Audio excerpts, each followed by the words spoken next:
seterusnya. Let's look at question 7A class.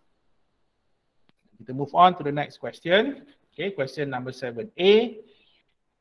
Okay, so here you guys diberi satu reaction scheme lah, satu atau apa ni, carta lah, satu carta untuk flowchart yang menunjukkan tindak balas, rantaian tindak balas. Okay, and then apa yang soalan ini minta pada you all buat, suggest the reagents and condition required for each reaction from R1 to R9. Okay, macam ni kelas Okay, apa beza reagent dengan condition? Okay, dia macam ni. Reagent ini, contoh dia apa? Kita tindak balaskan dengan strong acid. Ataupun kita tindak balaskan dengan halogen. Kita tindak balaskan dengan apa? Mungkin potassium permanganate. Ataupun kita tindak balaskan dengan apa-apa bahan lah. Itu disebut sebagai reagent kelas. Itu reagent. Kalau condition apa pula? Condition ni, contohnya mungkin tindak balas itu requires heating, pemanasan. Ataupun mungkin condition dia, reaction itu mesti dilakukan pada cold temperature ataupun pada room temperature. Ataupun contohnya macam dalam alkane, kita kena expose dia under sunlight, kena ada UV. Itu masuk condition. Guys, itu masuk condition. Dan ada some reaction, kita kena maintain temperature antara 0 to 5 degree Celsius. Kalau tak, reaction tak berlaku. Itu condition class. Itu beza antara reagent dengan condition. Reagent tu bahan lah. Bahan kimia yang kita gunakan dalam reaction tersebut. Condition dia lebih merujuk kepada keadaan reaction itu. Kan? Contohnya macam dalam dehydrohalogenation of haloalkane, kan kita kena buat apa? Kita kena reflux. Kan? Kita kena reflux. Nampak tak kelas? Itu dia katakan condition. Jadi sekarang ni, question number 7 ini, dia minta you all nyatakan kan apakah reagent dan juga condition daripada R1 sampai R9. Okay guys, kita buat ni sama-sama. Ini secara tak langsung kita ulang kaji balik apakah reaction yang you all dah belajar. Sepanjang setakat ni lah dalam topik alkene ini kan. Dan juga dalam topik alkane. Okay kelas, sekarang kita tengok So kita dapat dekat sini, kita ada alkane. Guys, ni alkane. Okay, daripada alkane, kita dapat haloalkane. Siapa boleh beritahu saya? Macam mana daripada alkane kita dapatkan haloalkane? Halogenation? Yes, good. Kita akan buat halogenation. Ataupun lebih tepat lagi nak buat apa ni? Kita gantikan H dengan apa ni guys? Kan asalnya dekat sini ada H kan? Sorry. Okay. Okay, kita ada, alamak, dah terkeluar pula jawapan dia. Tak apalah. Okay guys, so itulah jawapan dia. Kita akan buat halogenation ataupun lebih tepat lagi, kita akan buat chlorination. Guys, chlorination. So chlorination of alkane, di mana apa yang berlaku dalam this reaction, kita akan tindak balaskan this alkane dengan chlorine in inert solvent. Maksudnya chlorine in inert solvent. And then kita, ini apa guys? Ni dua ni apa? Dua inilah reagent. Itu reagent. So condition mana guys? Condition. Ni UV. So UV itu adalah condition. Condition dia. Kita kena expose dia under sunlight. Sebab apa kena expose under sunlight? Siapa boleh beritahu saya? Kenapa kena expose under sunlight? Apa jenis tindak balas ini kelas? Apa jenis tindak balas ini? Free radical substitution. Yes, good. Ini adalah free radical substitution. Dan dalam mechanism of free radical substitution, the first step apa? Penghasilan radikal kan? Penghasilan radikal halogen kan? Jadi sekarang kita tahu radikal halogen ini hanya boleh dihasilkan sekiranya kita expose under sunlight. Di mana sunlight itu ada UV. So UV itu akan digunakan untuk apa? Akan digunakan oleh halogen molecule untuk break secara homolytically to produce radical halogen. Sebab itu UV ini diperlukan guys. Okay, sebab apa? Sebab ini adalah free radical substitution. Okay, ingat yang warna merah ni, free radical substitution ini adalah type of reaction. Ini type of reaction. Yang warna biru ni name of reaction. Saya ulang balik, nama tindak balas ini halogenation of alkane. Tetapi jenis tindak balas free radical substitution, di mana apa yang berlaku dalam this reaction class, one of the hydrogen, okay, digantikan dengan klorin, nampak tak? Okay, digantikan dengan klorin. Okay, so that's why, okay, kita akan dapat suatu haloalkane. Guys ni, haloalkane. Okay, selesai dengan R1. Okay, next guys, R2. Sekarang daripada haloalkane, kita dapat alkin. Maksudnya apa ni kelas? Ini adalah preparation of alkin. Nampak tak? Synthesis of alkin. Okay, you guys dah belajar dah sebelum ni. Ada berapa cara nak prepare alkin? Banyak ke cara yang you setakat you dah belajar nak prepare alkin? Ada berapa cara? Guys, ada berapa cara nak? Ada dua saja kan? Yang pertama through dehydration of alcohol. Kan? Itu cara yang pertama. Cara yang kedua adalah through dehydrohalogenation of haloalkane. Kan? Ni ada dua cara untuk kita katakan nak prepare ataupun nak synthesize alkin. Satu daripada alkohol, kita buang air daripada alkohol, kita akan dapat alkin. Ataupun kita buang hydrogen halide daripada daripada haloalkane, kita juga akan dapat alkin.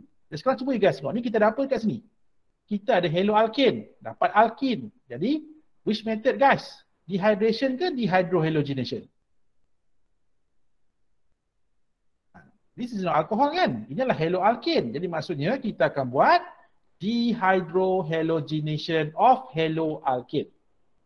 Okay, ingat lagi tak apa reagent yang perlu kita gunakan? Kalau kita nak buat dehydrohalogenation of haloalkane, kita akan gunakan potassium hydroxide, KOH in ethanol sebagai solvent, and then itu dia punya reagent lah kelas. And then condition dia apa?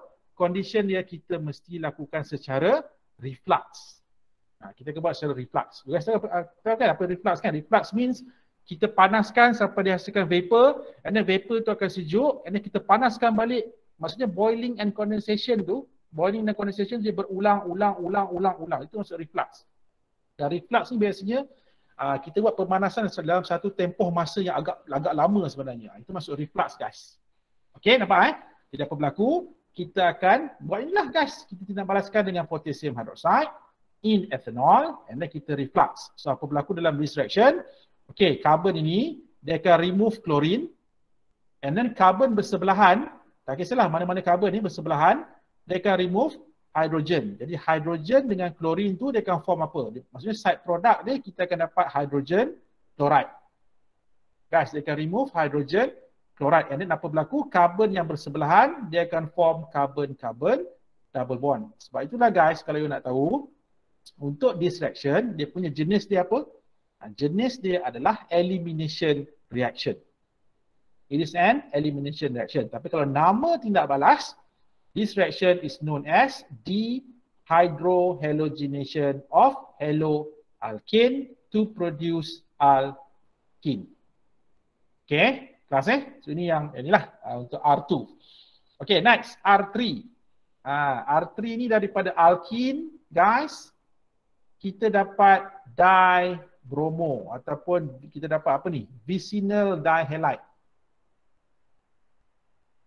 Kita nak tindak balaskan dengan apa ni? Ataupun sikit, apa nama tindak balas ni? Apa nama tindak balas ni kelas? Daripada alkene kita dapat dihalide. Okay, cuba you all recall balik setakat hari ni lah. Setakat hari ni, apa reaction of alkene yang you dah belajar? Yang pertama, hydrogenation. Yang kedua, halogenation. Dan halogenation kan ada dua. Halogenation in inert solvent, halogenation in water. And then apa lagi kelas? Hydration. Kan? Hydration dan hydrohalogenation. Okay, kalau hydrogenation, kita tambah hydrogen. Kalau hydration, kita tambah apa? Kita tambah hydrogen dan OH. Kalau hydrohalogenation, kita tambah apa? Kita tambah hydrogen dan halogen. Di mana itulah yang you all kena apply Markov-Nikov's rule. Dan kalau let's say you all gunakan HBr in the presence of peroxide, itu you all kena apply anti-Markov-Nikov's rule. Kan? Itu anti-Markov-Nikov. Dan satu lagi apa? Kalau kita buat halogenation, kita tambah apa? Kita tambah halogen. Jadi cuba you all tengok dalam reaction ini. Daripada alkene, kita dapat dihalide. So apa yang berlaku pada pi bond? Pi bond putus, nampak tak? Pi bond ni putus, and then kita masukkan apa kelas? Kita masukkan bromin. So ni kita buat apa ni? Halogenation. Ini kita buat halogenation. Cuma sekarang ni halogenation in apa? Sebab halogenation kan ada dua. Satu halogenation in inert solvent, halogenation in water. Kalau kita buat halogenation in water, kita akan dapat halohydrin. Is this halohydrin? No, this is not halohydrin. Halohydrin tu macam mana? Halohydrin, dia ada macam ni kelas. Dia ada X dengan OH. Halogen dengan OH, itu halohydrin. So sekarang ni kita ada apa? Kita ada suatu dihalide. So dihalide ini actually adalah product of apa? Product of halogenation of alkene in inert solvent. Jadi in this case guys, kita akan tindak balaskan dengan apa? So this alkene kita tindak balaskan dengan bromin. Kan ada yang tanya pula, sir kenapa kita guna bromin sir? Kenapa tak guna klorin? Dah produk kat sini bromin kelas, takkan nak guna klorin. Kan? Dan dia dah bagi produk dari bromin kan. Jadi kalau produk kat sini ada 2 Cl, kita gunalah Cl tu. Tapi sebab ni kan kita dapat dibromo kan. That's why kita gunakan bromin. Ini penting kat sini. Jangan setakat tulis bromin saja salah. So dia mesti spesifik. Bromin dalam apa? Bromin in inert solvent. Dan this reaction berlaku pada room temperature saja. So kalau room temperature tak perlulah kita nak tulis. Kan dia default lah. Kalau kita tak tulis apa-apa condition, kita akan anggap itu berlaku pada room temperature. Okay, so bromine in inert solvent. So apa berlaku? Pi bond putus, and then kita akan insertkan 2 bromine atom dekat yang asalnya karbon-karbon double bond ini kelas. So kita akan dapat dibromo. Kita akan dapat dibromo propane kat sini lah. Ini suatu dihalide. Okay, and this reaction, okay, ni kita namakan apa this reaction? So inilah yang dikenali sebagai halogenation of alkene in inert solvent. Guys, halogenation of alkene in inert solvent. Dan kalau tengok pula pada jenis tindak balas ini, so dia punya type of reaction, inilah guys yang disebut sebagai electrophilic addition reaction. Sebab apa? Sebab kalau kita recall balik, under electrophilic addition reaction ni ada berapa? Itulah tadi, hydrogenation, halogenation, hydrohalogenation dan hydration. Kesemua itu adalah electrophilic addition reaction bagi alkene. Okay, kelas actually yang nama kat bawah ni you all tak perlu pun, cuma sebab saya saja tunjukkan juga supaya you all nampaklah apa yang kita buat sekarang ni. Okay, seterusnya kita move on 7B pula. Okay, 7B. Okay, 7B. Kita start dengan R4 dulu kelas. R4. Apa tak? Daripada alkohol, guys, dapat apa ni? Alkene. Ni apa? Preparation of alkene guys, daripada alkohol. So kita akan buat apa? Dehydration of alcohol. So alkohol kita akan buang air lah. Ni kita akan buang air daripada alkohol. So kita akan dapat alkene. So guys, dalam dehydration of alcohol, apa reagent yang kita kena gunakan? Cuba tengok balik nota. Dalam dehydration of alcohol, apa reagent kita akan gunakan guys? Tengok balik. Preparation of alkene.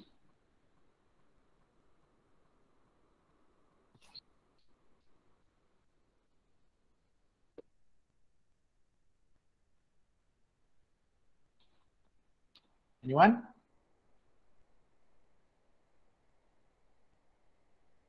Right guys. Kita dah masuk oxidation pula lepas ni. Right. Ada daripada alkohol. Concentrated H2SO4. Yes, good. Kita akan tidak balaskan dengan concentrated sulfuric acid. Okey, ataupun you ada pilihan sebenarnya for those yang nak guna concentrated sulfuric acid boleh. Ataupun kalau you tak nak guna concentrated sulfuric acid, kita juga boleh guna ni kelas. Concentrated phosphoric acid. Optional lah, terpulang nak guna sulfuric acid ataupun phosphoric acid. Yang penting mesti concentrated. Guys, mesti concentrated. Jadi ini adalah reagent. How about the condition? Reaction ni perlu macam mana? Panas ke, sejuk ke, suam ke?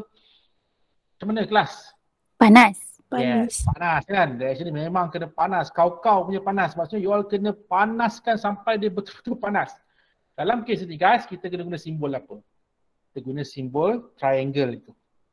Okay, jadi dalam kes ini, inilah dia. Nampak? Ini dia punya reagent. Ini dia punya condition. Okay. You all kena faham apa beza pemanasan suhu yang warm dengan tiga segi ni tau. Kalau you jumpa simbol tiga segi ni, ini maksud dia kita akan panaskan sampai dia boil tau. Kita akan panaskan sampai dia boil. Tapi katakanlah kalau ada setengah reaction, dia punya suhu tu dia tak terlalu tinggi sangat. Itu baru kita akan spesifikkan temperature. Contohnya 40 to 50 degree Celsius ataupun 60 to 70 degree Celsius. Itu ada some reaction macam tu.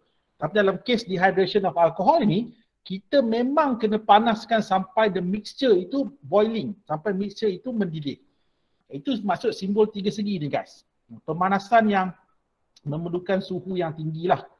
Okay, right. So inilah dia yang dikatakan apa reaction ini kelas. So inilah dia dehydration of alcohol. Di mana satu cara untuk kita nak dapatkan alkin daripada alkohol, di mana jenis tindak balas dia adalah elimination reaction. Okay, tindak balas penyingkiran. Kenapa elimination? Sebab dalam reaction ini, bila terhasilnya cyclohexene ni, kita akan dapat apa side product? Side product adalah water. Nampak tak? Water is being eliminated in this reaction. Air disingkirkan. Dia dah buang air. Buang air. Dia dah buang air daripada alkohol. Jadi juga ingatlah, alkohol, okay, buang air, jadi apa? Dia akan jadi alkin. Okay, kalau kita remove air daripada alkohol, kita akan dapat alkin. Tapi kalau alkin, you tambah air, kita akan dapat alkohol. Itu yang hydration reaction tu. Nampak tak? Hydration, dia adalah opposite of dehydration of alcohol sebenarnya kelas. Okay, right. Seterusnya, R6. Now let's look at R6. Okay, so what do you guys think? R6 ni tindak balas apa pula ni? Kita ada alkin, guys. Nampak? Kita ada alkin. And then kita dapat haloalkin. Cuba tengok balik. Cuba guys tengok balik pada nota. Tengok balik, recall balik apa yang kita dah bincang sebelum ini. Guys, daripada alkin, kita dapat haloalkin. Cuba tengok balik. Reaction apa guys? Which reaction of alkin kita akan dapat haloalkin? Halogenation in water. Halogenation. Are you sure halogenation? Kalau halogenation, tak apa saya tuliskan dulu Kalau you kata halogenation kan, halogenation of alkin, kita akan dapat dua je produk. Satu, kita akan dapat dihalide. Satu lagi kita akan dapat halohydrin. Apa beza dihalide? Okay, dihalide dengan haloalkin. Dihalide, dia ada dua halogen dalam satu compound. Pada karbon yang bersebelahan, dia ada dua halogen. Contohnya dibromo, dichloro. Kan, itu dihalide. Tapi kita akan dapat dihalide kalau kita gunakan apa? Inert solvent. Halogenation in inert solvent. Tapi kalau kita buat halogenation in water, kita akan dapat halohydrin. Halohydrin ni apa pula? Halohydrin kan saya dah beritahu tadi. Dia ada karbon yang bersebelahan ni. Dia ada OH, dia ada X. X ni apa? X ni adalah halogen lah. Sama ada klorin ataupun bromin. Guys, jadi sekarang ni, cuba you guys tengok kita punya compound. Adakah compound ini dihalide? Ini bukan dihalide. Satu saja bromin. Adakah ini halohydrin? No, this is not halohydrin. Halohydrin, dia mesti kena ada sama ada kat sini ada OH ataupun dekat sini kena ada OH. Barulah itu adalah halohydrin. So this is not halohydrin. Ini adalah haloalkin. Jadi maksudnya, this is not this reaction. Ini bukan halogenation. Guys, bukan halogenation of alkin. Kalau you nak tahu ini apa sebenarnya? Inilah dia hydrohalogenation. Hydrohalogenation, guys. Apa itu hydrohalogenation? Alkin itu kita akan add hydrogen dan X. So X itu apa? X itu sama ada klorin, bromin, fluorin, iodine lah, halogen lah. So X itu adalah halogen. Jadi nampak tak apa yang berlaku dekat sini? Okay, kalau kita tengok balik, asalnya dekat carbon-carbon double bond ni kan? Kan dekat carbon-carbon double bond ni. Okay, kita tengok katalah ini carbon number 1, ini carbon number 2 kelas. Okay, dekat carbon number 1 ada hydrogen tak? Tak ada hydrogen sebab dia dah penuh dah 1, 2, 3, 4. Okay, dekat carbon number 2, 1, 2, 3 maksudnya dekat sini ada hydrogen kan? Guys, nampak? Dia ada hydrogen. Okay, jadi apa yang berlaku dekat sini? Kita tahu bila berlaku reaction, nampak tak apa berlaku? pi bond putus. Nampak tak guys? Pi bond itu putus, and then apa berlaku? Dekat sini dia masukkan bromin. Okay, nampak dekat sini dia masukkan bromin. And then what happen to this carbon number 1 ni? Carbon number 1, inilah kalau saya lukiskan nampak? Sini dia masukkan bromin, dekat sini dia masukkan hydrogen gas. Kalau kita tengok kat sini, sepatutnya bila kita cerita pasal hydrohalogenation ni kan, okay, hydrohalogenation, H sepatutnya ditambah dekat mana? Hydrogen should be added to carbon of the carbon-carbon double bond with greater number of hydrogen atom. Jadi bukankah sepatutnya hydrogen ditambah dekat this carbon? Kan sepatutnya, begitu. Okey, tapi dalam kes ini hidrogen ditambah dekat mana? Hidrogen ditambah dekat karbon yang kurang H ni. Hidrogen masuk dekat sini kelas. Jadi ini menunjukkan apa? Ini menunjukkan reaction ini tidak mengikut Markov-Nikov. Guys, tidak mengikut Markov-Nikov. Jadi bila tidak mengikut Markov-Nikov, maksudnya telah berlaku suatu anti-Markov-Nikov reaction. Kan? Anti-Markov-Nikov reaction. So apa syarat untuk berlakunya anti-Markov-Nikov? Syarat dia mudah saja guys. Untuk berlaku anti-Markov-Nikov reaction ini, dia mesti kita ada alkin, tindak balaskan dengan apa? Tindak balaskan dengan hydrogen bromide in the presence of apa guys? In the presence of peroxide, peroksida. Apa contoh peroksida? Sama ada kita gunakan ini pun boleh, ataupun kita gunakan H2O2, HOOH ataupun ROOR. So, inilah dia peroxide. So ingat guys, kalau kita ada hydrogen bromide, peroxide, dia akan ikut anti-Markov-Nikov. Maksudnya hydrogen akan masuk pada karbon yang kurang H. Halogen akan masuk pada karbon yang banyak H. That's why dalam kes ni nampak tak? Sepatutnya dekat karbon nombor 2 lah ada hydrogen. Kan? Sepatutnya hydrogen mestilah masuk dekat karbon nombor 2 kan? Tapi apa yang berlaku? Bromin yang masuk dekat karbon nombor 2. Hydrogen masuk pada karbon nombor 1. So that's why guys, in this case, apa itu R6? So R6 ini adalah this reaction guys. Kita buat reaction apa ni? Kita still buat hydrohalogenation guys. Kita buat hydrohalogenation, tetapi this hydrohalogenation tidak mengikut Markov-Nikov. Dia berlakunya anti-Markov-Nikov. Betul guys, kita tengok structure tu betul-betul. Kan dekat mana apa yang ditambah tu? Dekat mana yang ditambah? Okay, kelas So that's why ini ada katakan satu contoh anti-Markov-Nikov reaction. Okay, tapi let's say guys, let's say kalau kita just tindak balaskan dengan HBr saja, tak ada peroxide, kan tak ada peroxide, apa berlaku? Hydrogen akan masuk sini, okay, bromin yang akan masuk sini. Itu apa? Itu Markov-Nikov.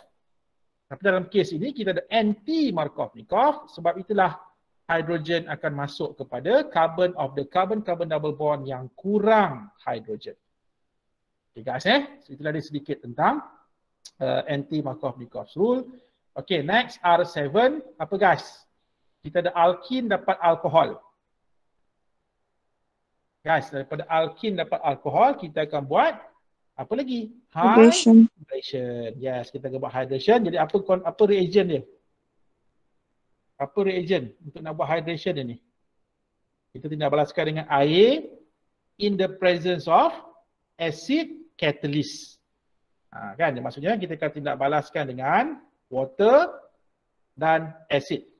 Nampak guys, water yang ditambahkan dengan a small amount ataupun sedikit strong, diluted strong acid. Okay, so that's why saya buat macam ni lah, H2O, H+. So H+ ni actually represent acid lah, acid yang ditambah. Bukan kita tak guna air sahaja semata-mata. So air itu mesti ditambahkan dengan acid. Dan guys, apa yang nampak kat sini? Nampak tak? So bila berlaku reaction, nampak pi bond putus, hydrogen masuk kat mana? Hydrogen masuk pada karbon yang banyak H dan OH akan masuk pada karbon yang kurang H. Maksudnya apa kelas? Maksudnya untuk hydration reaction ataupun hydration of alkene, dia masih lagi mengikut Markov-Nikov rule. Okay, itu dia masih lagi mengikut ataupun kita katakan follow Markov-Nikov rule. Okay, inilah satu soalan yang dia lebih kurang macam tadilah. tadi, soalan nombor tu, question number 7, you all diberi dia punya reaction scheme tu. And then you all kena identify kan. You all kena identify apakah reagent yang terlibat, apakah condition dia. Okay, soalan nombor 8 ni pula, ni adalah soalan sintesis. Maksudnya, daripada, kita ambil contoh soalan 8A kelas dia nak daripada daripada bromocyclopentane, ini dia bromocyclopentane, macam mana kita nak hasilkan 1,2-dibromocyclopentane. Okay, dalam lesson sebelum ni, saya dah pernah cerita benda ni kan. When it comes to soalan yang melibatkan sintesis ni kelas, kan, always remember this. Apa? Siapa masih ingat? Less is the best. Ingat guys, less is the best. Okay, apa maksud less is the best? Dia macam ni. Bila soalan sintesis ni, pertama sekali yang kita kena tanamkan dalam kita punya pemikiran, apa tahu kelas? Okay, is it possible for this reaction to be done in one step? Guys, boleh tak? Boleh tak reaction ni kita buat dalam one step terus dapat 1,2-dibromocyclopentane? Ada tak yang dah cuba buat di soalan ni? Boleh tak one step? Ataupun ada tak setakat ni reaction yang you belajar, okay, daripada haloalkane kita dapat dihalide? Ada tak? Tak ada. Kan? Setakat ni reaction yang you belajar setakat inilah, setakat hari ni. Kalau haloalkane pun yang you belajar itu adalah kalau melibatkan apa? Contohnya hydrohalogenation tu kan yang you dapat haloalkane. Tapi untuk reaction of haloalkane tu sendiri, okay, yang you belajar cuma apa? Dehydrohalogenation. Kan, di mana daripada haloalkane kita buang hydrogen halide, kita dapat alkene. Tapi kita dapat alkene, bukannya dapat dihalide. Nampak tak kelas? Jadi in this case, maksudnya it is impossible untuk buat one step, tak boleh. So kalau tak boleh one step, kita fikir pula, boleh tak dua step? So kalau tak boleh dua step, tiga step. Tak boleh tiga step, 4 steps. Jadi macam ni nanti, selepas you all dah complete you all punya course dalam organic chemistry ni kelas, you all akan belajar pelbagai banyak reaction. Jadi you all akan ada banyak laluan tu. Laluan nak dapatkan daripada A ke B tu, ada banyak cara sebenarnya. Cuma sekarang ni you all baru saja sampai chapter alkene. Jadi you all punya koleksi tindak balas tu limited, terhad. Jadi kita gunakan saja apa yang you all dah belajar setakat ni. Jadi setakat ni saya rasa nak buat one step tak boleh lah dalam distraction. Okay, yang boleh adalah 2 step kelas. Itu saya kata less is the best. Kalau boleh one step, one shot, buat one shot.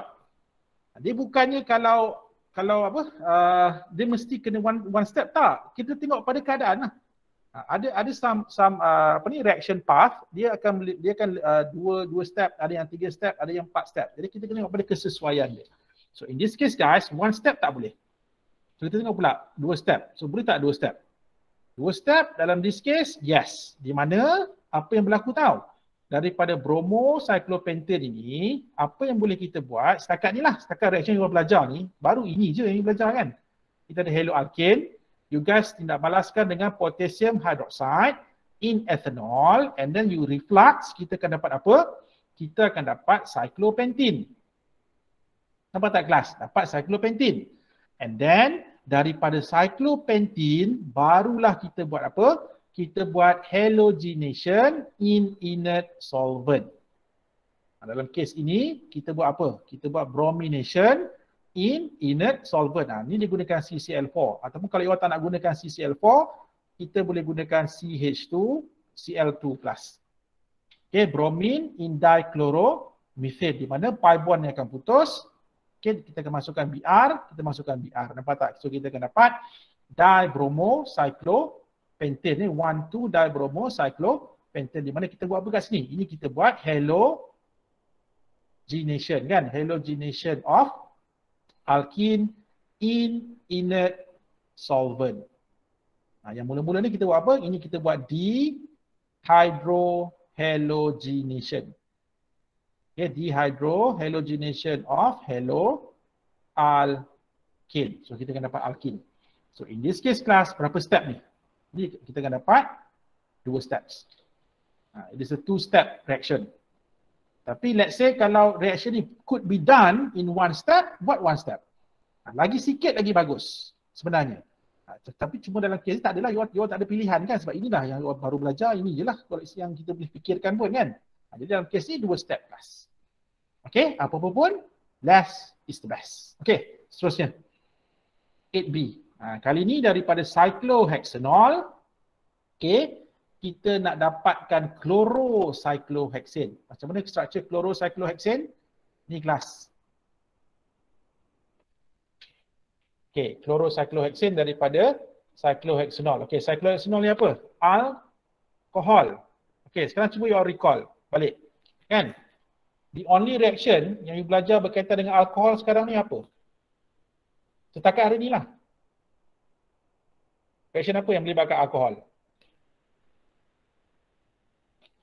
Dalam alkin kan, apa?